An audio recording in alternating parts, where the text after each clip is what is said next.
If you're taking notes this morning, you can tell that this morning's message, the house was filled. The house was filled. It says in verse 3 that the house was filled with a fragrance. Well, let me explain to you guys real quick this morning's study.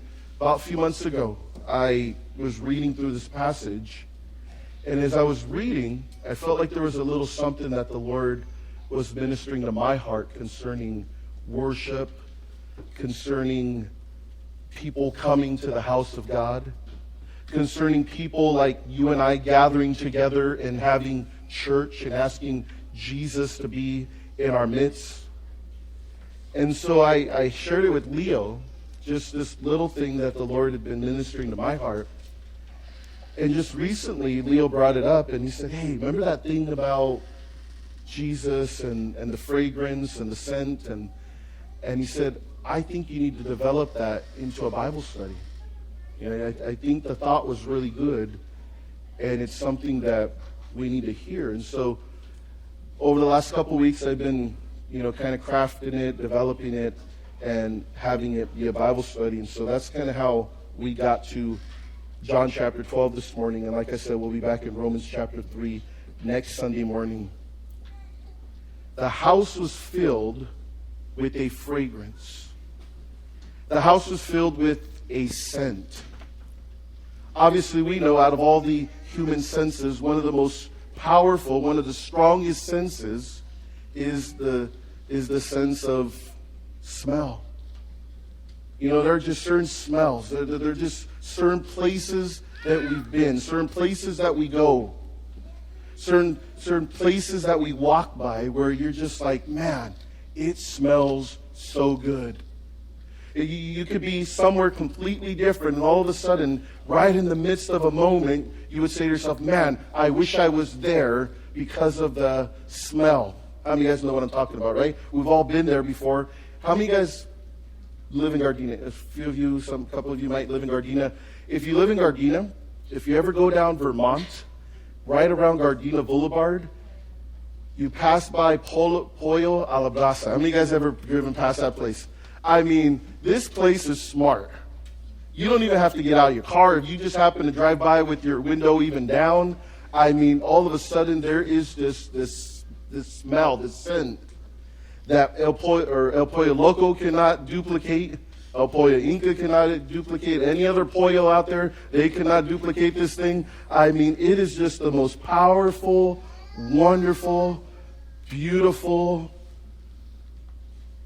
scent that you could ever just get a whiff of. How many of you guys ever smelled that before? I mean, it is just, right after worshiping Jesus, I mean, this thing is just glorious. Sometimes I buzz U-turns at Gardena Boulevard just so I can catch another one coming back the other way. But it is just this amazing scent as you're driving down the street. One of my favorite places, obviously, with having 4 kids, is Disneyland. It's one of those, it's almost a must that you got to go to Disneyland a few times with the kids. And so over the years, we've been quite a few times. And every time I go to Disneyland, I got to be honest with you guys, more than looking forward to certain rides or certain events, I actually look forward to certain scents when I go to Disneyland. You park your car at Downtown Disney, you get out of the car, and as you're walking through Downtown Disney, right before you get to that gate, where the people check your bags and make sure you don't have a gun or whatever it is, right before you get there, there is that caramel popcorn cart. You guys know which one I'm talking about, right? You're walking by and you're just like, oh my goodness, this thing is... and I got to be honest with you guys, I've never actually spent money at the cart. When my kids are like, can we buy some? I'm like, just sniff the air, kids. Just sniff the air. Keep walking, just enjoy. But we just go right past that cart. But oh my goodness, it is the most wonderful smell in the world. Just caramel popcorn. And then depending on which side you choose to go on, whether Disneyland or California Adventure, there are different scents inside the park. So let's go to the right real quick to California Adventure. When you go to California Adventure, one of my favorite scents is on the Soarin' Over California ride. You guys know this scent, right?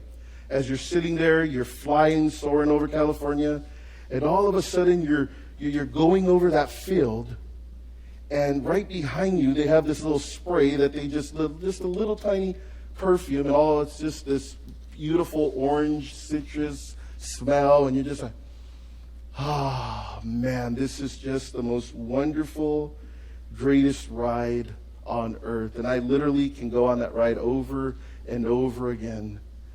But then when you go on the other side to regular Disneyland, you have all sorts of different scents on that side too, don't you? You have the churro scent.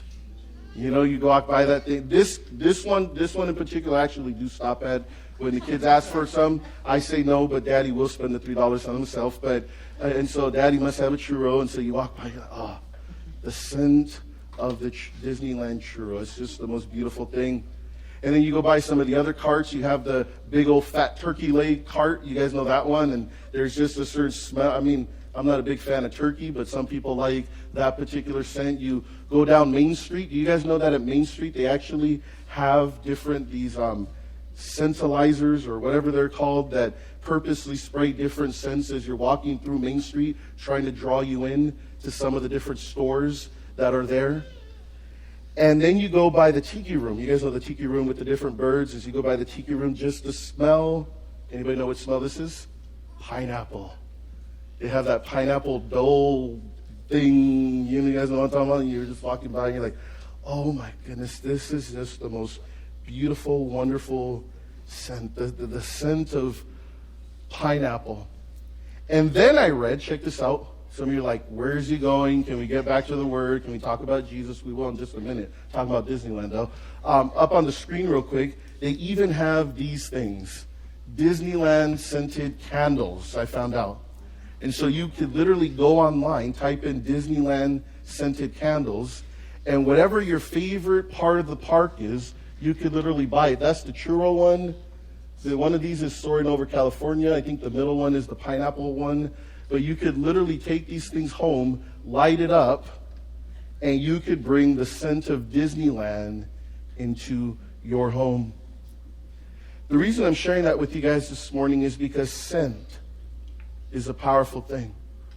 Smell, it's a powerful thing. When the fragrance is good, it is a powerful thing.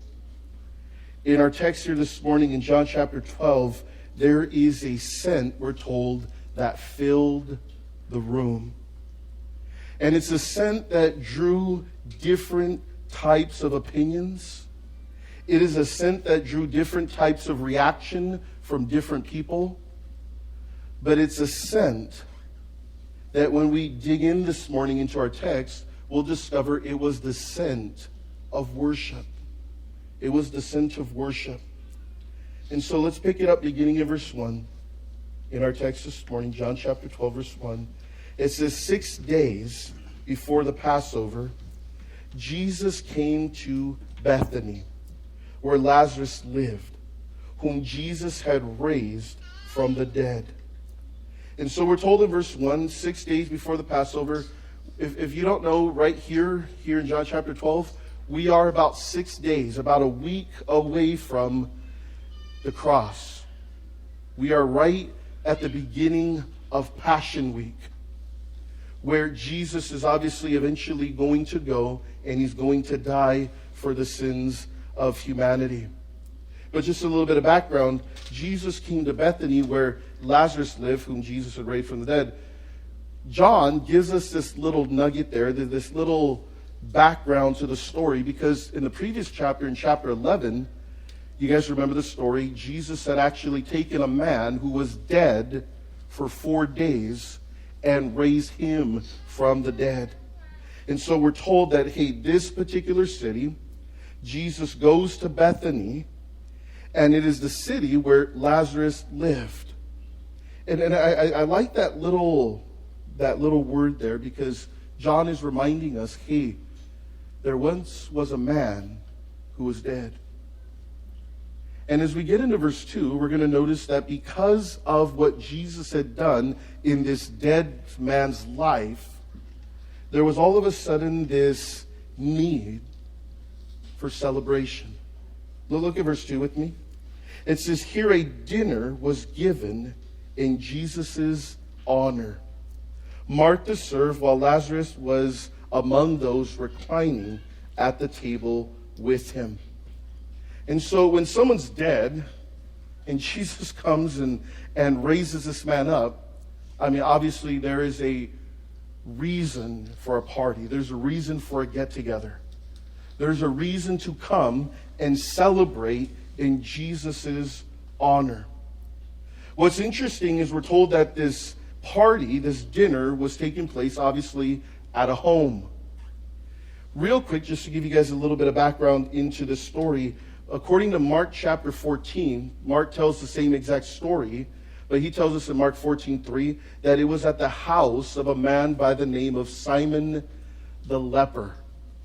So this man, Simon the leper, is hosting this dinner event. What's interesting about this man is literally the translation in English is kind of messed up, but literally Simon the leper literally means in the original language, Simon who used to be a leper.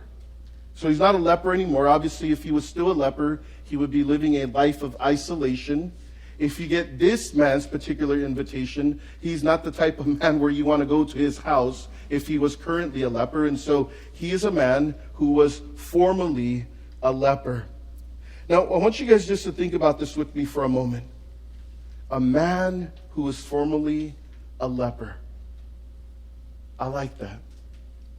He's hosting a dinner where Jesus is about to be a guest. I like it because when you think about this for a moment, and would you guys go there with me for a second? The man who was once isolated, the man who once upon a time no one wanted to go near, the man who once upon a time, if you received that invitation, you rip it up and pretend you never received it. He is now about to host a house full of people, including God as one of his guests. You guys remember Jesus said, hey, if you've seen me, you've seen who? You've seen the Father. And so as Jesus is about to step foot into this man's house, it's literally God, the God-man, Jesus Christ, showing up to his dining room. And I was thinking about that, and I was like, man, that's a cool thought. This man got to host God in his house. A man who was once unapproachable, a man who was once the world wanted nothing to do with, a man who probably at one point in his life felt completely alone and isolated, maybe even a bit unloved because of his condition. He has the God of the universe stepping foot into his home and saying, hey, I'll sit at your table. I'll share a meal with you. One of the things that we're going to talk about this morning is the difference between the culture that we're focusing on here in John chapter 12 and the culture that we presently live in.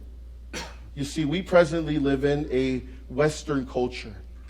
We live in an Americanized, civilized, we live in Western culture. And so the way that we live our life, the way that we do things are sometimes foreign to the Eastern culture. And the way that Eastern culture does things is obviously at times foreign to the way that we do things in our Western culture. And so for us, if you were to have someone over, share a meal, and let me say this, I was even guilty of it just 10 minutes ago. I was guilty of being Western-minded just 10 minutes ago. Let me explain. So I said, hey, August 28th, everyone's invited to our house. We're going to have family day. We're going to share a meal. We're going to fellowship. And then all of a sudden, just this dumb little part of my flesh comes up and says, hey, let's turn it into fantasy football Sunday. What was I doing? I was killing the fellowship, wasn't I? Some of you men here are like, no, you're enhancing the fellowship. But really, think about it for a minute. The fellowship that God was wanting to create and the fellowship that God is wanting us to have, I was kind of ruining it. You see, because in Bible times, in Eastern culture, to share a meal with someone, to have someone step foot into your home, it literally meant that you were becoming intimate with that person. For you to sit down and share a meal with someone literally meant that you were sharing your life with that person. Now, in our culture, we bring someone over, it's not that big of a deal. Someone's coming over, oh, let me, get some takeout. Someone's coming over, I text you real quick, I'm going through the drive-thru, I know you're coming over, tell me which meal you want. And I just order it. But in that culture, things are being prepared. In fact, it says here in our text, would you guys go back with me real quick? Notice what it says about Martha in verse 2. It says, here a dinner was given in Jesus' honor, and Martha served. That phrase there, Martha served, this wasn't just Martha's hanging around, seeing if anything needs to get done. This is literally, this woman slaved. This woman was using her gift of hospitality to make sure that every person that would step foot into her home felt welcome, was taken care of, and so that the entire moment could turn into a moment of intimacy and fellowship. That's the culture we're talking about here. So this isn't, hey, we're going over for dinner at Simon the leper's house. This is, hey, we're getting together and we are going to share life for a moment at Simon the leper's house. Another quick thing about Simon the leper. Jewish tradition tells us that Simon the leper was most likely the father of the three that we're going to see in our text today. So in verse 1, we see Lazarus lives in this house. We see that Lazarus has two sisters, Mary and Martha. They're there, they're serving, they're getting everything ready. They are part of the house. And so most likely, tradition tells us that this home of Simon the leper actually kind of points to, hey, this might be their dad. Now, I want you guys to think about something with me for a minute. So they're in the house. So at least from what we know, there are at least 4 people staying in this house, right? We have Simon the leper, we have Lazarus, we have the 2 sisters. So we got 4. Jesus, we're told, is in the house, so we got 5. And then on top of that, we also have, we'll see in our text in just a moment, the disciples are there, so we got 12 more. So you take the 5 plus the 12, and what do you get? It's summer. We're not thinking about math right now, but we got 17. So at minimum, how many people do we have in this home? 17. Keep that etched in your mind for just a moment. This home is at least 17 deep in fellowship. There are at least 17 people stuffed into this home and about to enjoy each other's company. So verse 2, here a dinner was given in Jesus' honor. Martha served, while Lazarus was among those reclining at the table with him. Verse 3, then Mary took about a pint of pure nard, an expensive perfume. She poured it on Jesus' feet and wiped his feet with her hair. And the house was filled with the fragrance of the perfume. So we see at the end of verse 2, not only was the house filled with people, but because of what Mary was about to do, the house would eventually become filled with a scent, with the fragrance. I mentioned to you guys the whole Western culture, Eastern culture thing. There's also one more thing that I want to make sure that we mention. One thing of significance that I hope doesn't get lost on us. You see, in the context of the Eastern culture, it was typical for a host to welcome in a guest and for the servant of the home to, at minimum, wash their feet after a dirty, long walk along the road to get to that home. And so you show up to the home. Obviously, you have sandals on. Your feet are dirty. Someone's welcome into your home. And so the servant of the home makes sure that your feet get taken care of. But not only that, as the host of the home, Usually whoever the host is, they would go and they would take a few drops of an inexpensive perfume and anoint the feet of whoever that guest was. And the fragrance would fill the room. And obviously the guests would feel very welcome into the home. Yet if there was a normal invitation of a guest to a home, I want you guys to think about this for a moment. It makes the worship expression of Mary all the more remarkable. You see, if that's the standard, I mean, but that's just the base right there. That's just the normal, hey, this is what it looks like. And then you go and read verse 3. And what we're going to do in just a moment is we're going to dig into verse 3 just a little bit deeper. And as you dig in, you see, wait, if that was the norm, this woman's worship, what she did for Jesus at this moment, was extraordinary. If that's the ordinary, this is extraordinary. If that's the norm, this is beyond the norm. If this is average, this is shockingly superior to the average. And that's the worship that's about to take place here in verse 3. It says that Mary took about a pint of pure nard. It says in verse 3 that it was an expensive perfume. If you're taking notes this morning, there's 3 things I'm going to give you about worship, about Jesus, about just this scent that we're talking about this morning. If you're taking notes, the first thing, would you write this down, is worship or devotion to Jesus is costly. Devotion to Jesus, worshiping Jesus, is costly. It says that it was an expensive perfume. How expensive if you were to translate it into a price tag today? Some commentators speculate that it would be about $7,500 worth of perfume that was poured upon the feet of Jesus.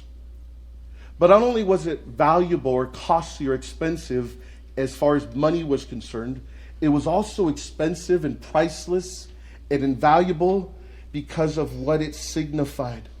You see, this perfume typically was reserved for one of 2 occasions.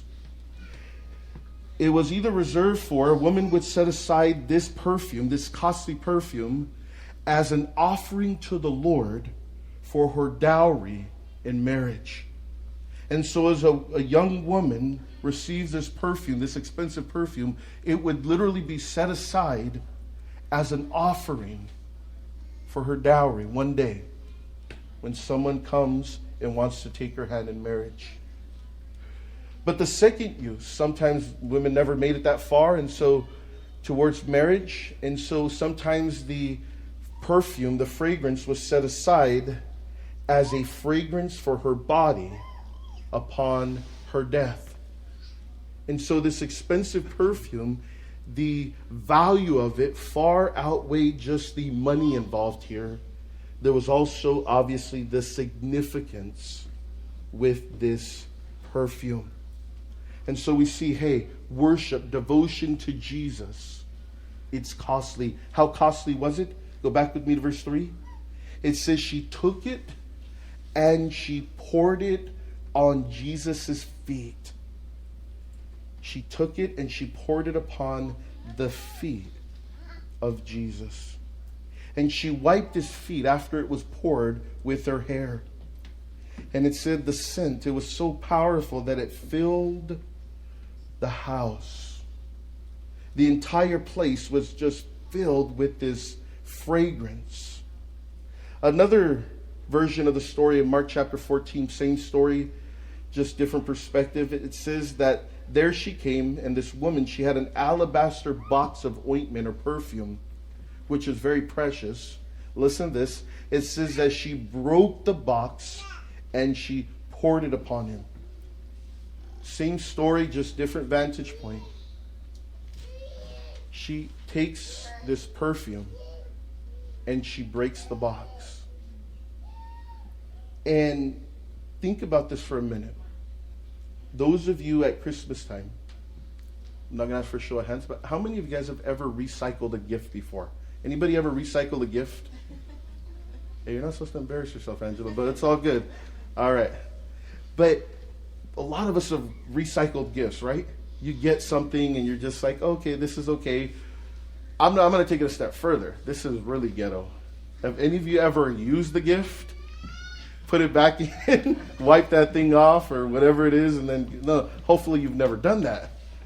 But you go and you're like, man, imagine if the person ever finds out what happened to their gift before they received it. You would think, you wouldn't feel very special, would you? You'd be like, yeah, this thing's used. You go on their Facebook and they had the shirt on last week and they posted it, and now here it is, and you open the box and now it's yours. You wouldn't feel very special with the gift that you're receiving. Well, think about it this way for a minute. This woman takes her fragrance, her gift, and she breaks the box, signifying that this gift is only reserved for one person. There is no, hey, let me get some of the cheap perfume, let me give you a couple drops, and then when the next person comes, they get a few drops. It's literally, my expensive perfume is for Jesus and Jesus alone. And I'm willing to break the box so that no one else will receive what Jesus is worthy of receiving. It was that costly to her. She broke the box so that only Jesus would receive this perfume. Now, let's just get practical for a moment. Worship, devotion to Jesus, it can be costly, can it? You see, some of you here this morning, worshiping Jesus has cost you. And I'll tell you guys, that's a good thing. Because sometimes when something doesn't cost you something, was it really full devotion? No, because it was easy. It was easy. You know, in our offerings to the Lord, sometimes it's like, okay, you know, you guys remember the story of the woman who came with her one little mite, her one little coin? And then you got these guys over here who are dropping big bucks into the offering. And they're all like, man, look at this woman. She only gave like one little coin in the offering. And Jesus looking and saying, man, this woman gave more than you guys. She gave all she had. Her devotion was completely costly to her. You guys are giving, but you have a lot. And so you didn't even feel what you gave. This woman, it hit hard for her to come and worship Jesus with that offering. And I think sometimes when we come to church, let me ask you, where's the cost involved? And I'm not talking about monetary costs. I'm simply talking about, what did it cost you to worship Jesus? I remember when I gave my life to the Lord, I was just attacked from my own family. My own dad just mocked me and ridiculed me. And in my own home, I have 7 siblings. In my own home, I became the fool that left Catholicism to go be a Christian. I was sort of an outcast even in my own home. And it was costly. You know, there's certain invites that I don't get anymore. I don't get invited to certain things even in my own family. But that was the cost of following Jesus. Let's make it a little bit more personal this morning, since it is Fantasy Football Sunday here at Coastline. Think about it for a minute. Over the next several months, for some of us men, it's going to be costly, especially if you have an East Coast team as your team. Mike, it's going to get a little costly, Mr. Jersey guy who follows the New York Giants. You know? Why? Because they're 3 hours ahead of us. So when we're starting church here at 10 o'clock, guess what? Mike's team is starting to play on the East Coast at 1 o'clock. It's a little costly, isn't it? And so you look and it's like, man, Lord, you know, or Mike even might have the thought of, man, he's going to talk to Leo after service. Can I invest in the live stream ministry for Calvary Coast? I know, you know, he's like, can we work that something out, Leo? But it's going to be costly. You see, something as foolish or funny as, hey, my football game today. But literally, when you're totally into that sort of thing, it's costly. It's costly to show up. You know, for some of us, it's costly. Some of you, for whatever reason, you feel like comfortable calling this your home church. And for some of you, you don't live 5 minutes away. And the cost, the sacrifice of coming and being committed every Sunday, it's costly to some of you. But Jesus says, hey, that's devotion. That's worship. And sometimes worship comes at a cost. Notice verse 4 with me. He says, but one of his disciples, Judas Iscariot, who was later to betray him, objected. Why wasn't this perfume sold and the money given to the poor? It was worth a year's wages. He did not say this because he cared about the poor, but because he was a thief. As keeper of the money bag, he used to help himself to what was put into it. In verse 4, would you guys underline or circle the word objected there at the end of verse 4? It says one of his disciples was watching worship, devotion to Jesus take place. And it says that he objected. Number 2, if you're taking notes this morning, devotion to Jesus sometimes will draw criticism. Sometimes it'll draw criticism. And sometimes the criticism comes from the outside. Some of you have had to be a part of outside the church conversations with people where people tell you how foolish they think you are for worshiping and serving and following a God and giving your life to a God that cannot be seen. They tell you it takes, what type of fool operates off of faith? A logical person would operate under evidence and what can be seen. And people mock you. Some of you are like me. You have family members who are so devoted to something and worship looking a certain way. And hey, my worship was passed on to me, and it's been passed on from generation to generation, and you're not allowed to have a mind of your own in this, and it is drawn criticism. What are you thinking? This is the family religion here. Or some of you have chosen to step out, maybe worship at a different church. It's like, wait, no. We all take up a whole row together at our church. And there's a little bit of criticism for you stepping out by faith into something maybe a little different. But what's interesting is sometimes the criticism comes from the outside. But go back with me to verse 4. The criticism was actually coming from the inside. It says one of his disciples was the one who objected. It was someone from the inside who was criticizing. And you see, sometimes those who have the appearance of being close to Jesus are the ones that scream the loudest criticism. The ones that have the appearance that they are like this with Jesus are the ones that are screaming, how could they? Why are they? What's going on here? They're the ones that read about David dancing and say, well, that's a bit full of, I'm not quite sure about that scripture in the Bible. I'm not sure how that story got in there, but not that I'm encouraging you guys to show up next Sunday and dance like David danced, okay? But I want you guys to just think about that for a minute. We worship. And sometimes we get so caught up in the structure of this is what it looks like and this is how we worship that sometimes we see people and their devotion to God, or sometimes people can become, in our eyes, a bit fanatical about their devotion to God, and we look at them, even in the church, with our zero passion for God, and we're like, but I go to church, and we're like, look at that crazy person over there. You know what the word fanatical comes from? To be a fan. That's all it is. We take fanatical as loony, But a fanatic is somebody who's simply a fan of something or someone. So when you say, hey, look at that fanatical Jesus person over there, you're complimenting them. In our use of the way we speak of it is like, look at that moron over there worshiping Jesus. What I hear is, hey, there goes a big old fan of Jesus over there. And I would take that as a compliment.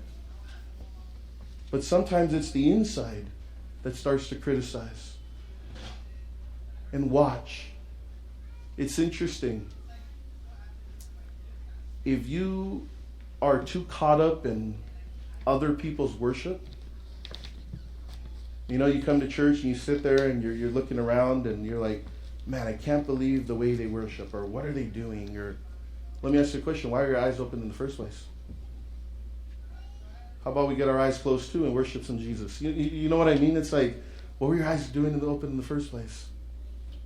If you were so caught up in the moment, if you were so fanatical about him and worshiping him, you wouldn't even notice what homie in the front row was doing. Because you were caught up in the moment too. You're like, who are you talking about? I'm not going after anybody this morning. I'm just talking, okay? You're like, who's he? Who in the back rows jumping off people in the second row? No. I'm not saying anything.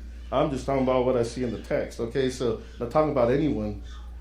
But sometimes worship draws criticism. And sometimes it even comes from within. Verse 7. Jesus replied to the criticism. He says, leave her alone.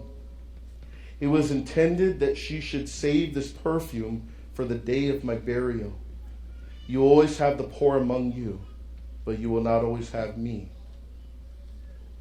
Third thing, if you're taking notes this morning, as we head towards the finish line, as we land the plane this morning, would you write this one down, is worship and the cross, or devotion and the cross. And so worship's costly, devotion's costly. Sometimes devotion, worship draws criticism. But in the midst of all this morning, let's put our eyes where it really matters. Let's land the plane this morning and focus on the cross for a moment. Jesus said, leave her alone. It was like, hey, mister over there in the corner, can you shut up for a second? That's how I read this. I could just picture Jesus like, really? Really, Judas? Come on, this woman just showered me with devotion. And you're going to criticize it? Leave her alone. It was intended that she should save this perfume. Listen, what you don't understand is that this perfume is for the day of my burial. Let me explain. This is where the cross comes in. I mentioned to you guys at the beginning, there in verse 1, that we are less than a week away from Jesus upon the cross. We are in the midst of Passion Week. What's interesting is sometimes cheap scent goes away with one wash. But have you ever had anything expensive or strong? Sometimes it takes a few scrubbings, almost like a black permanent marker to get that thing off. You guys know what I'm talking about, right? It's like you use a cheap pen, one little white, little soap, gone. Permanent marker, that thing, it's like it's going to take a few scrubs, a few washes, a few days to get that mark off. And it's the same thing with this perfume. We are less than a week away from the cross. And he said, hey, she just put the fragrance on me for my burial. This is literally what he's saying. She is giving me the scent, the fragrance that I am going to take with me to the cross. So let me ask you a question. If one of the purposes of this perfume was for a burial, we all thought it was for her burial. Actually, it came to be that it was for Jesus' burial. Did it go to waste? No. Was it a waste? No, because it actually served its purpose. This perfume, this fragrance was set aside for a burial. We just didn't know it was for that burial. It was for the burial at the cross. And I guess you could say that this scent became the scent of death. The scent of death. This became the scent of not my will, but your will be done. This scent became the scent of forgiveness. It became the scent of freedom. Freedom from what? Condemnation. This scent became the scent of being about my Father's business. This became the scent of, hey, I came to seek and to save that which was lost, and mission's about to become completed type of scent. It's the scent of death. Saved, prepared, set aside for his burial. Oh, I wish communion was set up right now. Oh, well. I'm looking for the table in the back, and I'm like, wait, that was last week. But it's the sin of death. It's the sin of the cross. In fact, if you were to draw close enough to Jesus, you'd be able to smell it as he was standing there, as he was hung, bleeding, dying for humanity. If you drew close enough, I'm sure there was a bit of that scent still on him. But this is what I want to finish with this morning. You guys can close your Bibles, we're done. All of that I just shared was not what I originally shared with Leo. That's just kind of what came up the last couple weeks. This is what I originally shared with Leo, and this is why Leo said, hey, you need to share that with Coastline and with everybody and with the whole world. But anyways, think about this with me for a minute. I mentioned to you guys earlier that house was at least 17 deep, probably more. 17 people in one home where a fragrance was so strong that it filled the entire home. But it's interesting that only 2 people left that home with that scent. Think about that one with me for a minute. There were only 2 people that left the home and kept the scent. Obviously, Jesus had the scent. And Mary had the scent. It was in her hair. Everyone else was in the midst of the smell, but they didn't leave with the smell. They went about their day. They went back to their life. They were in the midst of a nice atmosphere. They were in the midst of a beautiful scent. But out of 17, only 2 took the scent with them. Why am I sharing that with you guys this morning? Because I believe it's possible for us to come to church every Sunday and to walk away not smelling like Jesus. I believe it's possible to show up every Sunday and be in a room where the scent is there, where the worship is taking place, where the devotion is costly, and the devotion and the worship is filling the room, and to be someone who's right smack center in the midst of that, and to leave this place without smelling like Jesus. But I also believe it's possible to show up to a place like this, to have the worship and the devotion taking place, and have the worship and devotion become so costly that the scent is now transferred onto me, where I share the same scent now as Jesus. And for me to walk out of this place and for the scent to go with me. And for the scent to go back to my home, to where Christina says, man, you smell like Jesus. To where my kids jump on me and say, Daddy, you smell good. You smell like Jesus. It's possible, I mentioned the scent, we're about a week away, it's prepared for his burial. It's possible for the scent to last till next week again. It's possible for that scent to be so stuck on you that when you go to work tomorrow, it's still there. When you go play ball at the park on Tuesday night, it's still there. When you go to your little club, whatever club you go to, it's still there. Those couple times you go to the gym this week, no matter how much you sweat in spin class, it's still there. It's possible to keep the sin. So we're going to pray. But my encouragement is every time we come together, we're going to be 1 to 2 people in the room. We're going to be we're either going to be the one that's in the midst of the scent that doesn't take the scent with them, or we can be the one that leaves this place smelling like Jesus.